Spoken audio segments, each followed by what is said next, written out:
right, so Crystal Palace once again showing that they're not afraid of the Giants. They took down Manchester City in the FA Cup final, and today they have taken down Liverpool, despite Liverpool, of course, having a lot of the ball as we expected. Stevie, as you said earlier on, Crystal Palace showing a very mature way of playing.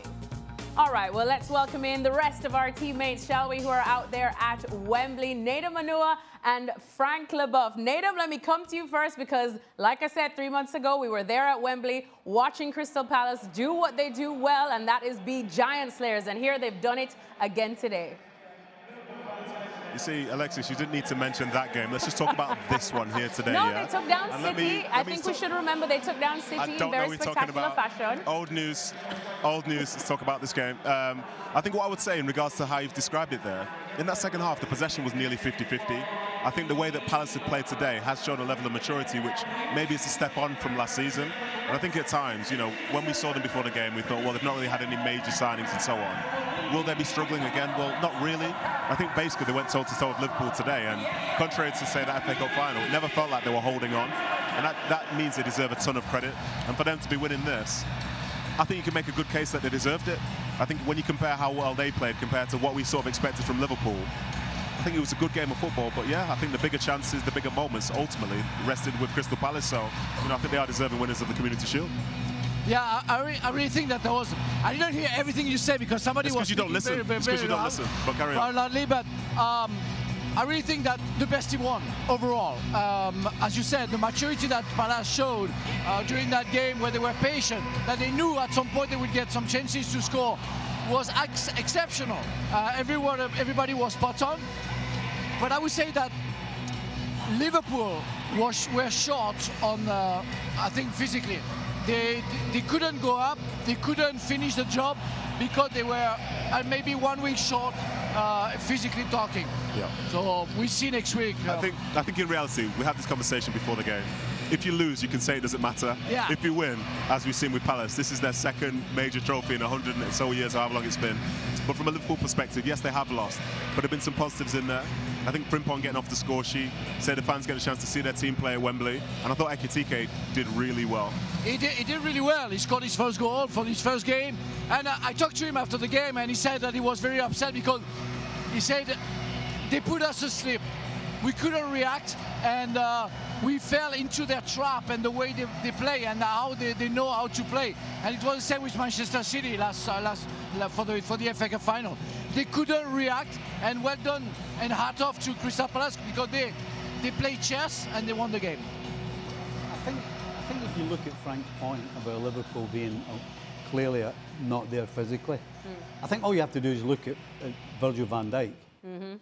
I mean, if ever you could see somebody wasn't quite 100%, it was his performance today. Not just the fact that he gave the penalty away and he made a bad decision, but everything he did was just a little off. You know, even simple passes, he was putting it on the wrong foot. You still expect Liverpool to be able to deal with that some way? Yeah, I would agree. And I think in regards to, say, Van Dijk, we could probably make the same sort of point about Mo Salah today. When you think about how he's usually so involved with them in terms of how they attack and so on, he was quiet today. Yeah. And even the penalty itself, we're not used to seeing him miss penalties like that, if miss penalties at all. So I think that does make a difference. And I think for Palace, one thing that they're definitely going to be is fit. I think last year with Glasner, you hear the talk about it's all about sprint. It's the high-intensity running, like Munoz on that right-hand side. The distance that he covers, that they put you under pressure. So I think ultimately, for the way that Palace play, they do test you.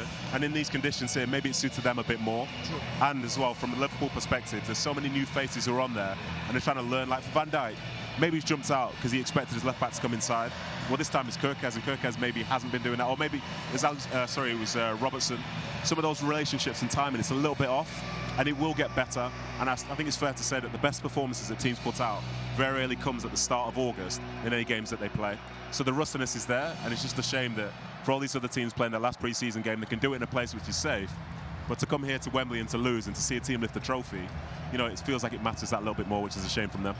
Well, let's get some more post-match reaction now. Both you and Stevie mentioned Virgil van Dijk. Well, he got to speak with our Beth Linda. Virgil, commiserations. Obviously not the outcome that you wanted today, but still some important minutes in the legs ahead of the new season. How do you sum it all up? Yeah, listen, obviously you want to win this We want to win this game. It's a final. It's a trophy that we play for, and obviously it's that's the disappointing part of it. I think there are many good things in this game, but obviously there's also a lot of work to do still, and we have 5 more days to get them ready for the start of the Premier League, and that's what we have to do.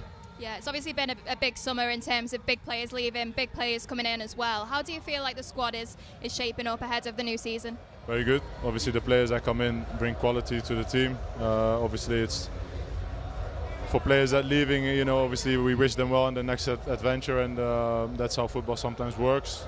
But yeah, we'll have to just keep going and keep working, and yeah. Let's see. The real work starts obviously on Friday, and that's what we have to be ready for. Yeah, and some positive moments as well for Hugo and for Jeremy, both getting the first goals for the club. How have they settled in? Because they seem to have taken to it. Yeah, really very well. good. Obviously, I think all the new boys, in my opinion, settling quite nicely. Obviously, it's important when you come to a new club to be able to show yourself immediately, and you have to feel like you're welcomed. And I think the boys are feeling just that. And obviously it's still a couple of weeks to go to the end of the transfer window. From your perspective, how good a shape is this squad in going into the new season? I think we have very good players. We have quality players. Obviously that's also a reason why we won the Premier League last year. But not only because of quality, but a lot of hard work, a lot of running and determination. And we have to obviously be ready on Friday to show that again and again and again. And that's what we aim for. Just finally, obviously one of the reasons you wanted to stay here was to win more trophies. Do you feel like you're in a really strong position to go on and defend that Premier League title this season? Well, obviously today we lost, so that's not a good start. But we'll have to take it game by game, and that's the mindset. That's always been the mindset for us. It's going to be a very intense season in all competitions, and we have to be ready to show our quality in that sense. And like I said, today there were good things, but there's obviously plenty of things that we have to improve, and we have to work on. And that's our plan now. Well, Frank, what did you make of what Virgil van Dijk had to say there? As he said, not the best start, of course, with the loss today, but Liverpool do have something that's very strong, whether it was under Jurgen Klopp or Arne Slot, and that's their mindset. I can feel the disappointment, but I think it was very clear that he was very happy to have the new players. He was even wishing the best for the former one, the one we left. And I think he was having a captain, a skipper speech in a way that he knows that Liverpool didn't give the best game ever. And they are concerned about the result, because also you have to be professional. You have to understand people, they came over, fans, they came over like maybe 30, 40,000 fans from Liverpool came over. So you have to show your disappointment. You cannot show that it's not very important what happened today. It is important, but you have to erase that tomorrow. Start, and as he said, we still have some work to do. We still want to go do better, and of course we're going to take game by game. I 100% agree with him. That's not a big deal. It's a deal. It's not good, but it's not a big deal. No, just see what's going on tomorrow. I totally agree, Frank. And I think in regards to the way that he is a captain, he's understanding of the moment, as you've mentioned. Sure. But he's never too up and too down. I think he understands what it takes to win a Premier League season and to be successful, you know, to win a Champions League and so on. And so he's not going to be too flustered by it. Sure. I think there's a tendency when we're outside of that group to overreact to certain things. How did this person play? How did that person play? And so on and so forth. But as he said, the real business starts on Friday, playing against Bournemouth to open their Premier League season as champions. I think he will understand how difficult it will be to retain that title. And as I say, he's not going to be too up, not going to be too down. And when you've got leaders like that, I think you managed to speak to Ekitike. And what was he saying about the culture at the football club, for example? No, he said that sitting there, he feels a family. He said what it is with Liverpool. He said, I always heard about that, and Stevie mentioned that a lot. It's a special club. And he says, since I first came to the dressing room, I feel that I've been there for forever. And he said, I'm so upset because I wanted to get the first trophy. I wanted to get a silverware for the fans, for the club, for himself. So he's very upset. So he says he's hungry, so which is very good for the future. Yeah, we do love to see that hunger. Although, Stevie, why are we making up your face with what Frank had to say? Ekitike is speaking wonderfully about your former club. No, it was the nice. It was the face of I understand exactly, and I think the way Virgil van Dijk handled that interview isn't a surprise. And you can see why the culture in the dressing room at Liverpool is the way it is. Because when the guy in charge, because he's pretty much the guy in charge, other than the manager, when he's as cool and calm, not flustered, understands it, is disappointed, all the things Frank said, when you are the guy in charge, you're going to pass all of that down to your soldiers, basically. And so now they're going to understand, yes, we're disappointed, but you know what? We know we need to get better. And the only way we get better is both individually and as a group and as a unit. And so, great interview, no surprise. There's a reason why he's captain Liverpool to Champions League and Premier Leagues. Well, you have said it on the show all week that you're definitely not judging Liverpool based on what you saw today, but you are going to start judging them from what we see in their first Correct. 3 games at least. And you said you would happily take a loss today if they win against Bournemouth on Friday. Yes. But I want to fast forward to that game against Newcastle as well as the game against Arsenal, Stevie. Well, that's unfair because right now Newcastle shouldn't even be on Liverpool's radar. It may be on ours, and obviously we're looking at it from a guy called Isak. Yep. Just so happens to be at Newcastle. So yeah, that's a tester. I can't imagine he's going to have anything to do with the game because he clearly hasn't played any football. He hasn't trained properly. So even though that game is coming up pretty quick, because it's coming up pretty quick, I don't think Isak will be involved in it at all. I don't even think he'll be at the game. That's how I think he will definitely have to handle it that way. All right, well, we cannot wait for those games indeed. But we've mentioned this a couple of times that Frank got to speak to Liverpool's new signing, Hugo Ekitike. He is Frank Leboeuf World Cup winner, in case anybody forgot. The man has friends in high places, and look at him. Hugs and all. Oh, my days, Frank. Tell us about that. Oh, you got a shirt too, Frank. A Liverpool shirt. Yeah, Liverpool shirt. That will worth a lot, you know, with the first goal and everything. And yeah, I'm very happy, you know. I said to him, in fact, I'm sure you don't want to keep that shirt because you lost the game. And I say, can I have it? And he say, yeah, okay, I'll bring it to you. And he did it very nicely. So he had no we choice. had some talk. I said, no, but I told him, you see, you know, the first time that I played a community shield, because in fact it's a community shield, not a charity shield. Of course. The first time I played a community shield, I lost on penalties against Manchester United.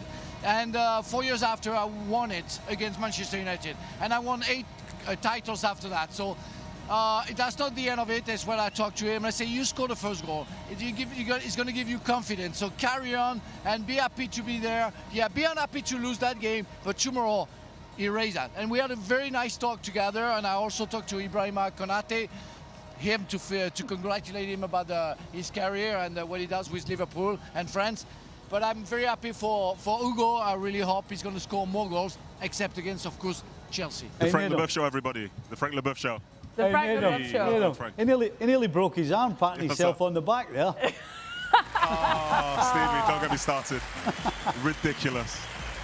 Nearly broke his arm, patting himself on the back there, just in case anybody forgot all of Frank Leboeuf's accolades. But listen, when a World Cup winner asks you for your shirt, by all means, give it. I'm glad we didn't play Ekitike, that clip of Frank criticizing his time at PSG, though. I'm not sure he would have given you his shirt there. But Nedum, you also have friends in high places, and your boy, Eberechi Eze, won. Yeah, he missed a penalty, but where's your free shirts?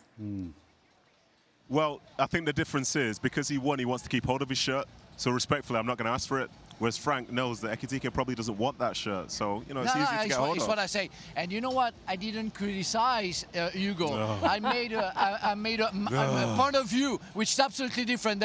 And I told him, I said, what's very different for you? It was a unfair competition with Messi, Neymar, and Mbappe. Anyway. And you couldn't find your place. Anyway, but back to the original question. He has no excuse. Back to the original question. Yeah. Like, I think to give.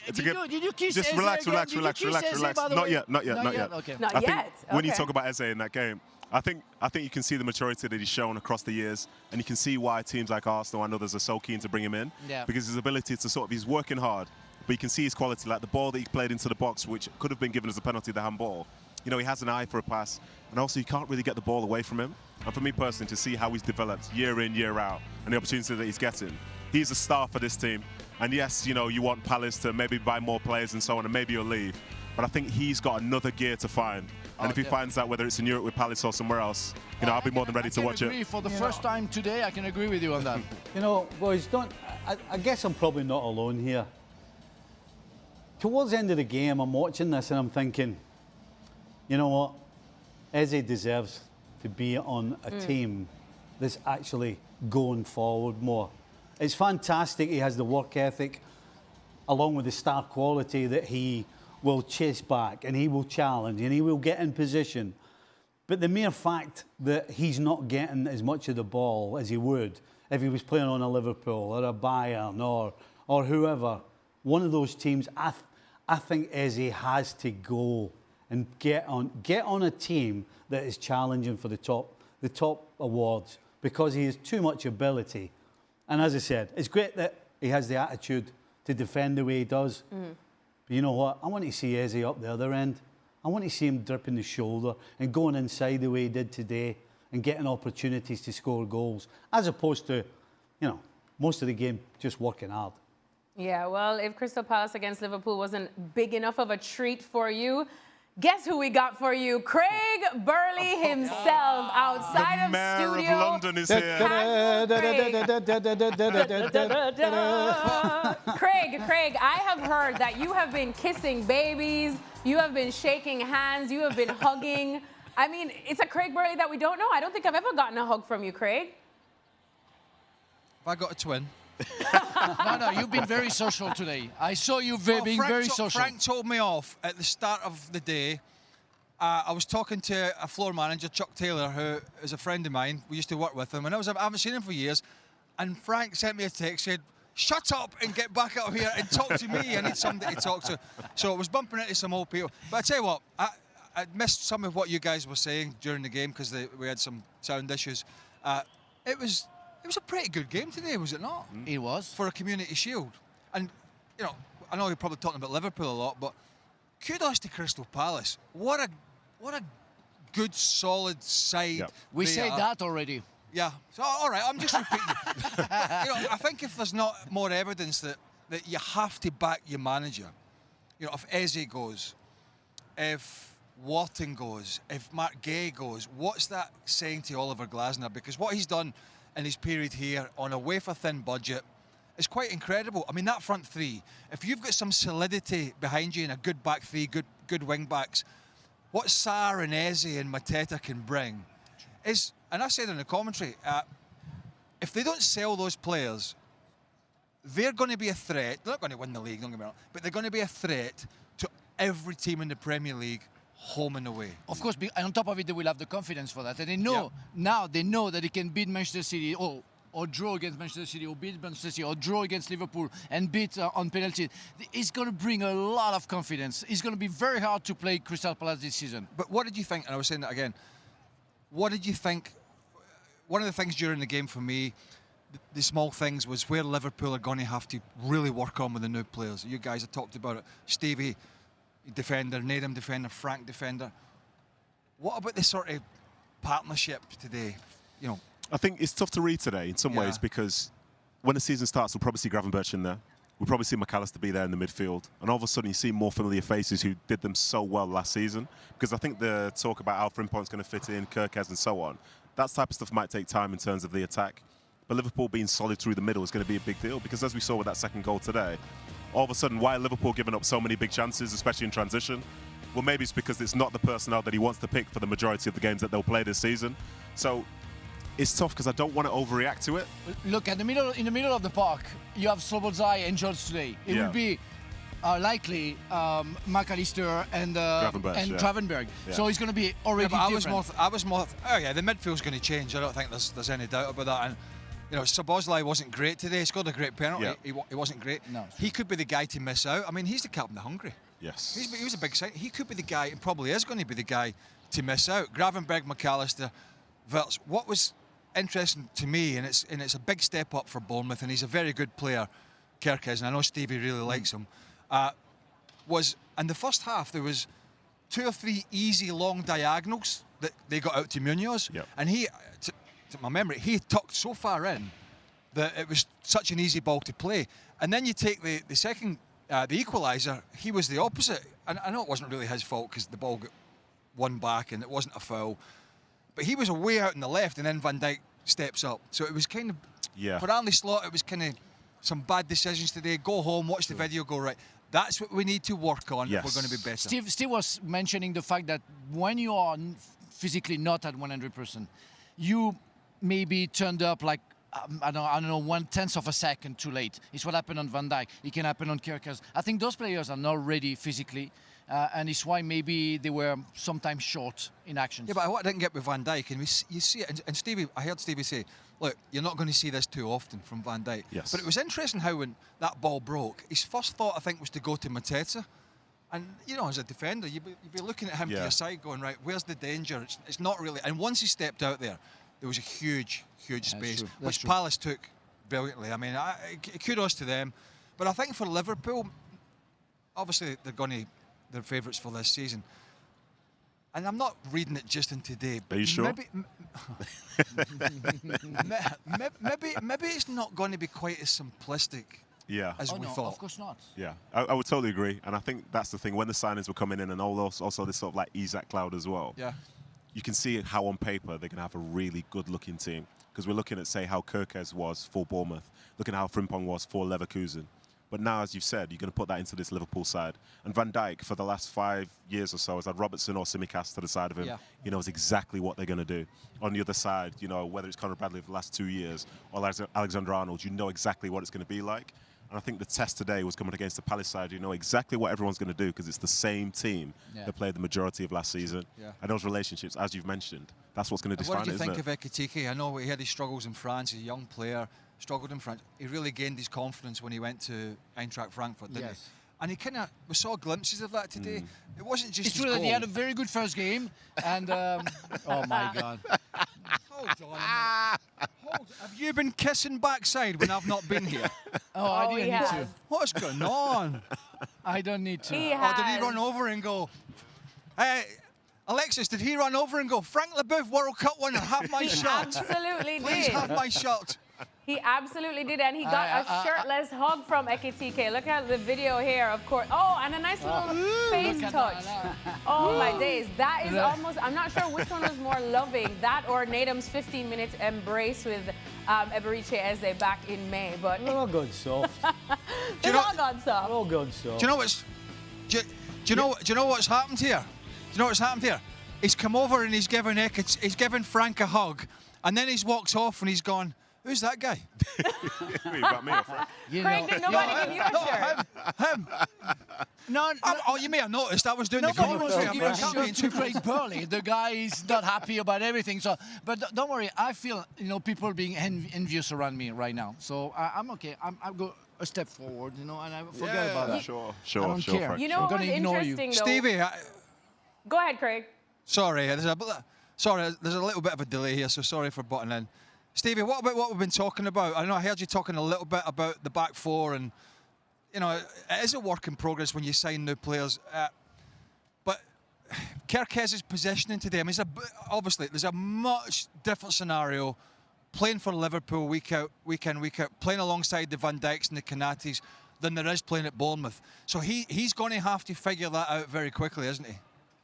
Yeah, and he's got to figure out what Liverpool are comfortable with, what Bournemouth were comfortable with him doing positionally. He could have been told at Bournemouth, I don't care, you stay out wide. The other defenders will sort that out because when we get it, I want you going forward. Mm-hmm. That's a different scenario probably at Liverpool.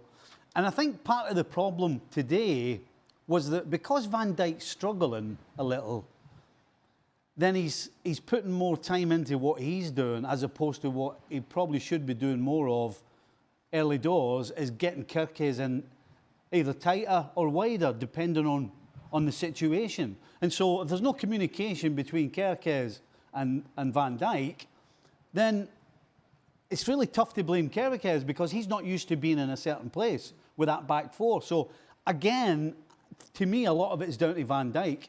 And I spoke about the second goal, Craig, when you're playing the way he was playing, you don't see things clearly. Mm. And when you don't see things clearly, it then makes it hard to help somebody else as well at the same time. So I think a lot of this was to do with Van Dijk's own personal game today.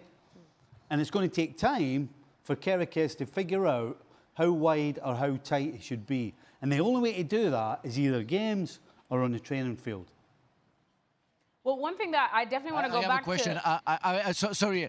Oh, sorry, Alexis. I just wanted to make sure, because we didn't hear the name of the player that Stevie was mentioning just right now. Don't go back there. Don't go back there. Kerekes. That's what I said, wasn't it? That's what you said, Steve? Oh, okay. No, so it's Kerekes. Just because Well, he was teasing you. He was teasing you. He don't want to say it, but he was teasing you. What did he say, Kerekes? Do you know what's interesting, though? Ever since Craig came into the shot, Nedum and Frank have moved further and further away, close to each other. There's almost like there was at one point there was like a gulf between them. Guys, Craig doesn't bite that much.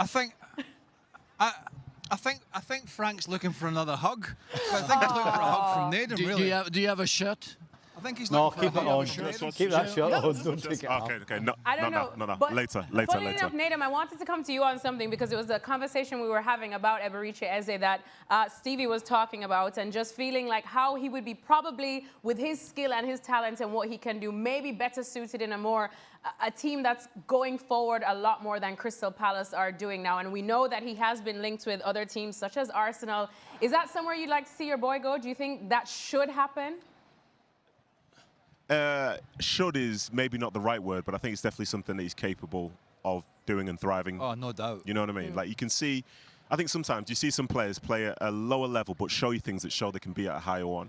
And I think one thing for sure is the fact that he's very coachable, but he has a very unique eye in terms of how he plays the game. His skill set as well makes him feel really unique, because as you look around the league, for all the quality that's there, how many players can you name that play like him? And the answer is not many, if any at all.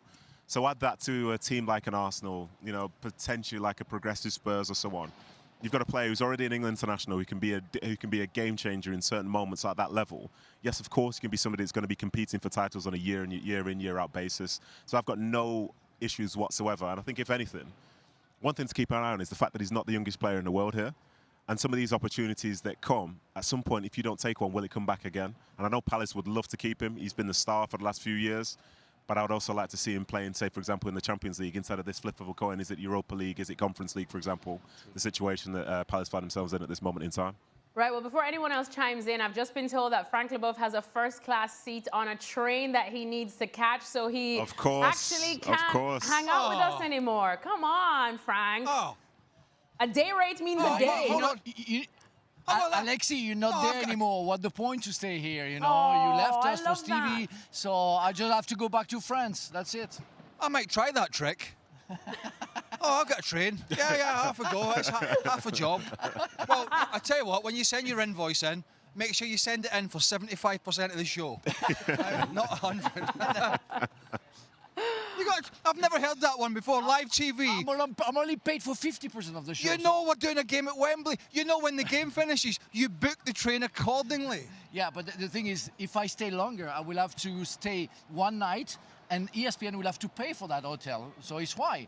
The thought of seeing you in London again tonight, now you can go. Okay, you see now? We'll let you go, Frank. Thank you so much for joining us. It was an absolute pleasure. No, wait. Thank you. When the producer came on, and by the way, the producer's blown my ears out. Well, when he came on and he said, we've got to go back to Alexis, I thought we got some big interview. I thought, oh my God, we've got Virgil van Dijk, or we've got an interview. Not Frank's train. I have to go, shut up. Alas. He's been so social do today. the two kiss.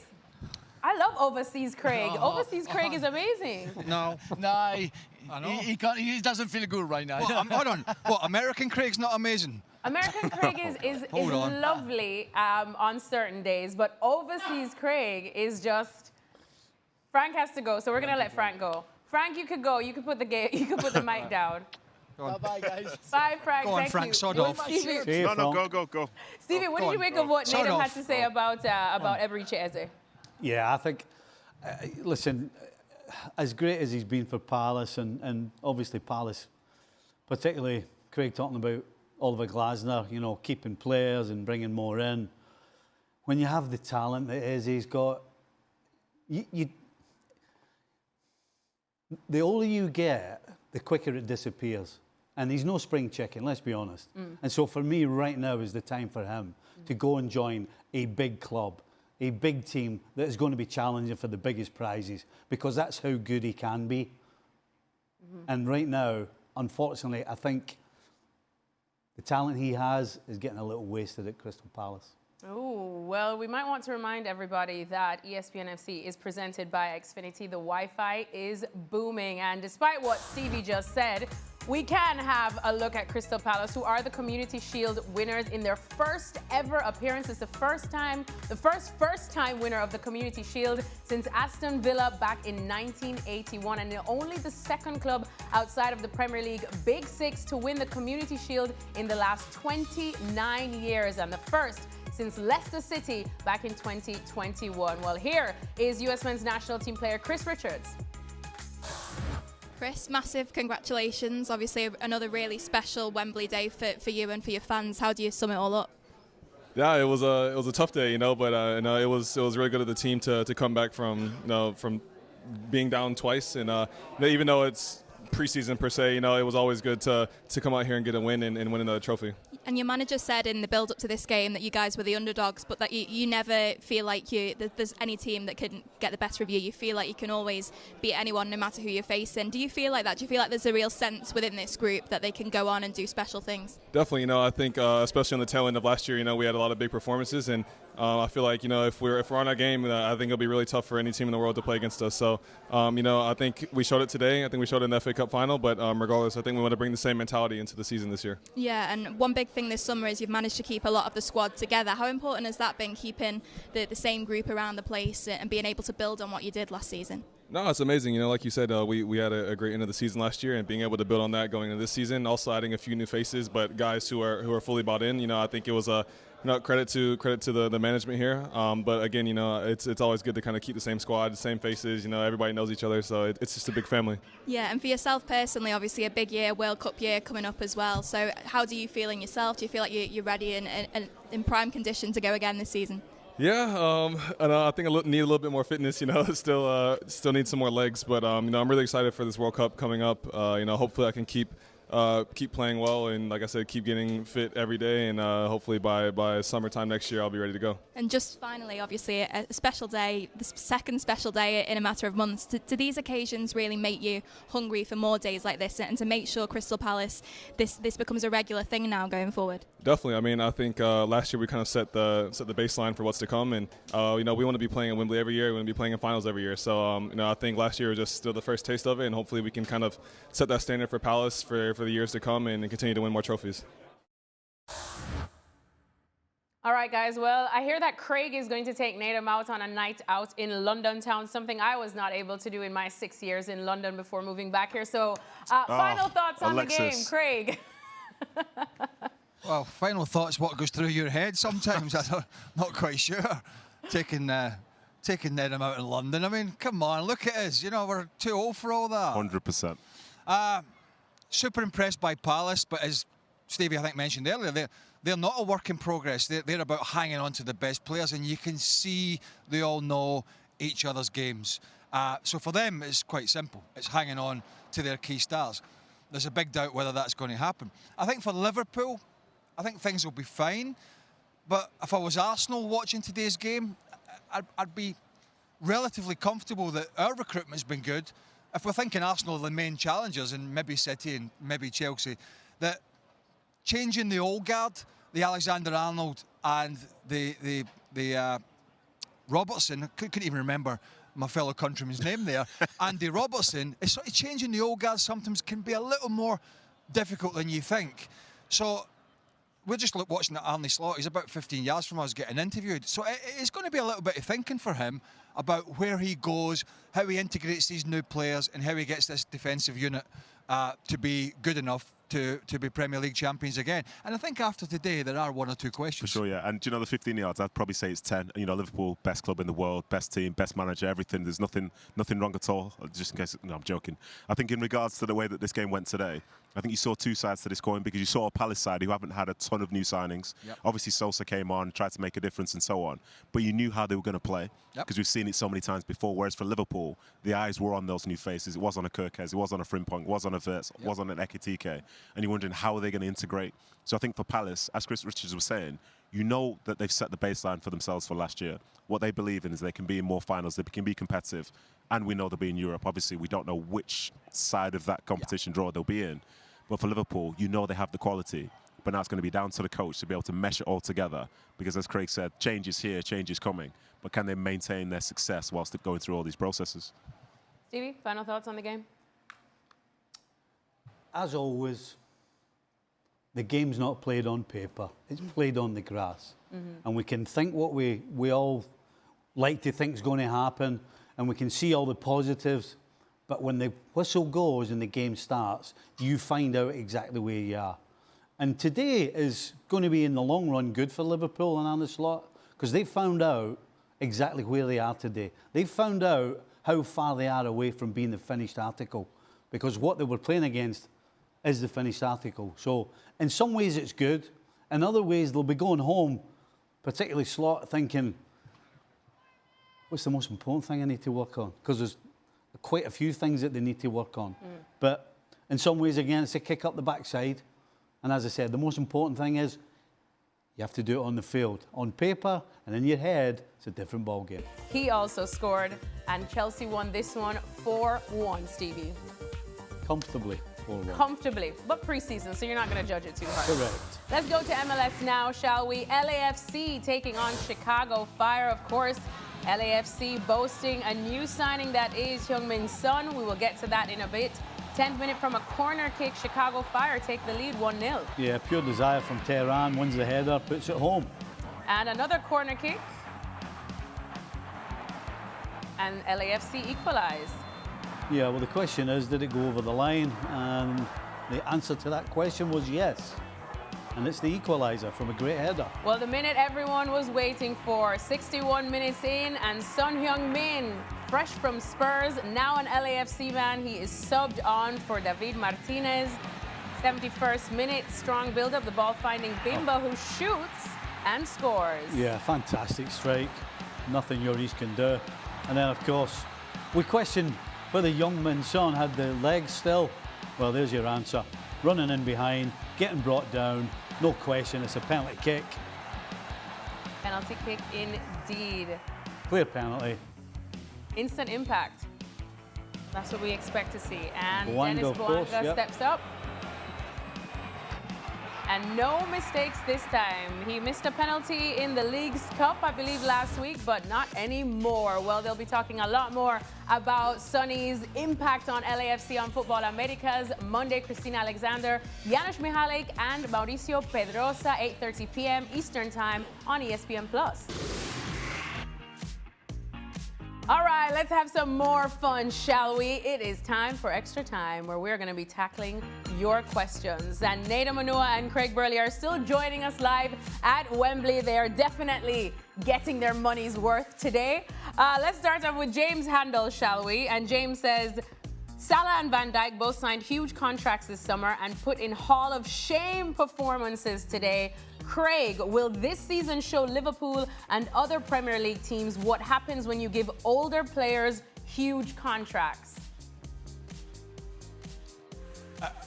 I think we're jumping off the cliff there with that one. I mean, Salah was a little quiet today. He missed a penalty again, and he had half a chance on the ball that was cut back across to him. But the proof will be in the pudding when the season starts. And Liverpool could ill afford to lose Van Dijk and Mo Salah. So, but it's like everything else, particularly with the Salah situation. Mother Nature catches up with you eventually, and the numbers are going to gradually start to come down because his stats have been incredible. Now, will it be this season, or will the drop-off be big? We don't have that answer, and maybe if there is a drop-off, Ekitike will step up, or Florian Wirtz will step up, or maybe Alexander Isak comes in. So we don't know that, but yeah. Talking about these players are finished because of a Community Shield game, that's a bit of a stretch. Yeah, and also in regards to that, like, they deserve the contracts that they're on. Yeah. Look how good they were last season. And for Liverpool winning the Premier League title, it doesn't happen year in, year out. But without those two last season, I don't think they have the opportunity to do that. So yes, they've had a tough start to the season with this one game.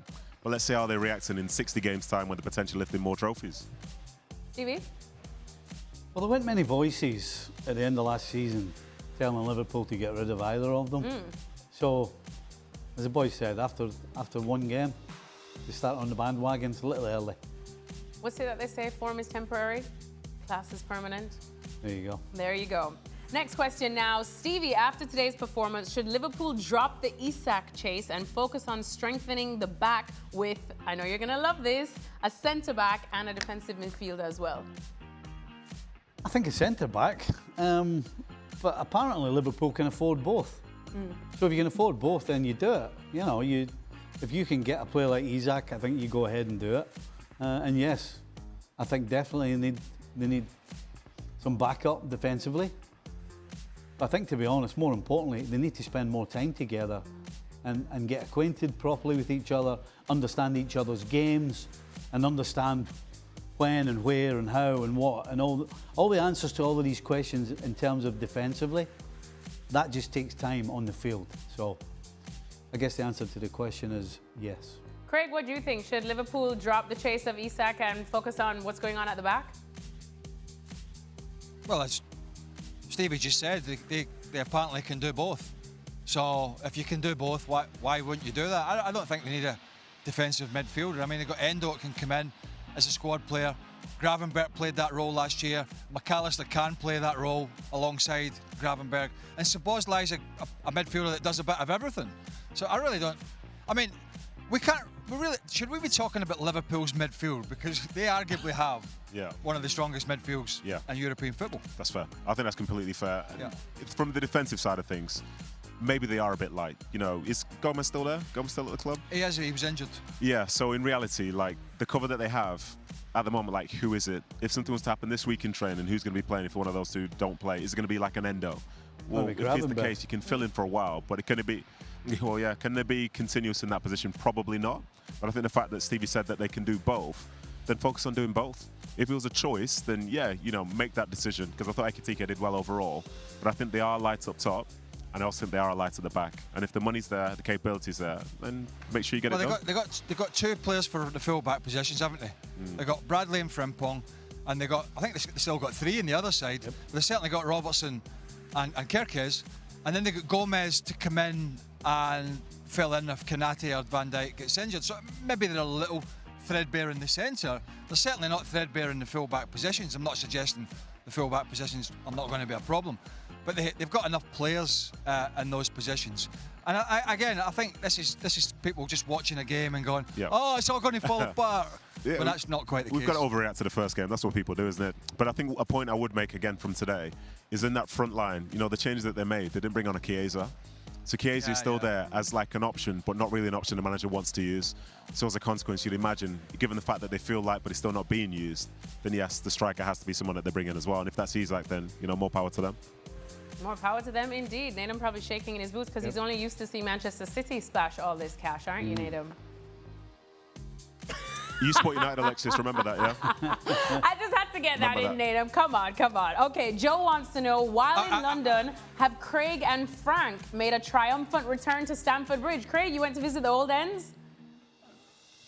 No, I didn't go to Stamford Bridge. Never. I was staying at Wembley last night, one of the less salubrious hotels. We heard. Anyway, I was just going to say, I bumped into some of Stevie's friends today. It's been quite interesting. So, and ex-teammates, I bumped into Nigel Spackman. So we tried to ring Stevie at 2:30 Eastern Time, at which point I realised you guys were just going on air. So I'm not sure if we... did your phone ring when the show was on? No, or did you have it on silent? Fortunately, I had it on silent. But did you notice the call? No. Because Spacker's come up to me and he says, hey, how are you? Nigel, because he's Stevie's teammate at Liverpool and my teammate at Chelsea. And I said, let's ring Nicol. So we started ringing him, and then I realised. And the other one was McCoist. I was talking to Alan McCoist for a while, who did tell me a story. He regaled a story about when they were in the national team together. And he went to Stevie's room, and I'll keep this clean, because it is clean. He went to Stevie's room, and they were doing something, playing cards with a few guys around. And Stevie apparently rang down to the concierge or reception and said, usual please. And McCoy said to him, what's the usual? It was a beer, a packet of chips, a cigarette, and a match to light it. Steve, is that your usual? Oh, I've got a train to catch as well. I've got a first-class train ticket. We won't to Watertown this evening. To Watertown. Oh, Watertown. We won't speak of those. What was the question? The question was if you went back to Stamford Bridge. No, why would I do that? I don't go there. Lovely I area. don't want to get adulation. I don't. You I don't Frank? like adulation. You don't want to sign shirts? If I want adulation, I'll go back to Chelsea. I'll go to Celtic and I'll just walk around. I don't like adulation. All right. I like different stuff. All right, we'll take it. We'll Adulation spelled B-O-O. Hey. Boo. Oh no, they would boo Craig. He's in fine form today. I've not seen him this happy in probably like a year. This is brilliant. But I tell you what. If this continues any much longer, you will see that fine form until next year. That's all I'm saying. Oh, man. That's all I'm saying. Craig, I love both to the sides of you. producer. I love both sides of you. All right, let's get to the next question. This one's for Nedum from Stevie Niccol's personal assistant. Nedum, what new signing will have the biggest impact for City this season? Ooh, I think it will be Reinders. Obviously, pre-season's pre-season, and the Club World Cup in terms of City's adventure there wasn't very long. But there were certain things he showed, the dynamism in midfield, his ability to score some goals. Defensively, he was good as well. And I had a lot of really good energy in there. So I think Reinders is probably going to be the one that has the bigger impact overall. But in terms of flashes, I think Shirky's going to be a star, isn't he? But in terms of consistency, I'm going for Reinders to hit the ground running, start the first game. Be amazing. Have a look around. What do you see? What do you see? What do you see? I tell you what I see. Nobody. I tell you what I don't see. I don't see any other broadcasters out here grinding away. Yeah. They've all packed up. I'm not being serious. They're all packed up. Yeah. That's right. Not a soul in sight. It's not because the boss is here. Great. This Welcome week to we're my committed to world. this. This is what we've been doing for 6 years. The boss is not even. The boss listen. The boss is not even listening. He's taking his headphones off. Even he's fed up. Love that. Back on. The back Love end when now. your own Back boss end now. shuts down. Oh my days. All right, let's squeeze in the final question. Final question. Where will Alexander Isak be when Liverpool visit Newcastle on August 25th? In a Liverpool jersey, in the Newcastle reserves, or in the Newcastle lineup? Stevie already says he doesn't think he'll even be at the game, period, especially if he stays at Newcastle. What about you guys? Well, let's be honest, he's not going to be in the reserves. That's going to be a fact. I think there's more chance of him being in Sociedad reserves, just getting a kickabout. So I think it's just going to be MIA. I don't think he's going to be playing for Liverpool. Obviously, Newcastle won't be involved. But I think shortly after that, and probably just that final week of the transfer window, we'll probably see a deal being done then. So I don't think he's going to be involved, that's all. My sort of head says Newcastle could dig in here. But it's still another week to go after that, though. But maybe that's kind of what you did in the old days, and it doesn't happen so much now. I think it's a deadline day signing. Yeah, I'm going to say it's going to get a lot messier between now and then, but he is going to end up a Liverpool player as long as Newcastle can get a replacement. I think if they don't think they're going to get a replacement, I think they just say no, we're not selling him, and he stays at Newcastle. I'll tell you what's tough there, though. Him sounding like he wants to leave is not something that the fans will engage with, and in that part of the world, and he's got to go back. He's got to go back and play. So I think that bridge is pretty much burned from my perspective. So I think he will be going to Liverpool, but he will not be playing for Newcastle come September, I don't think. All right, we'll leave it at that. But before we go, Craig, what's up for tonight? What's going on tonight?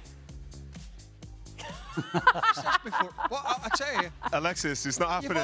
You're taking energy over there, Alexis. You're like the last person to leave a wedding, aren't you? And everybody's gone. They're all in their bed. One for the road, another for the road, another drink for the road. That's very much me. What's tonight? No, Nedum is driving north. I am driving north. We're hoping the traffic has gone, because I've hopefully got some cold ones in the fridge. So I'm heading up to God's country, Nottingham. Oh, that's where we're going. Both of you heading up north then. All right, well, thanks, guys. We'll let you go because I know you have those cold ones. Remember, ESPN FC is available daily on ESPN+.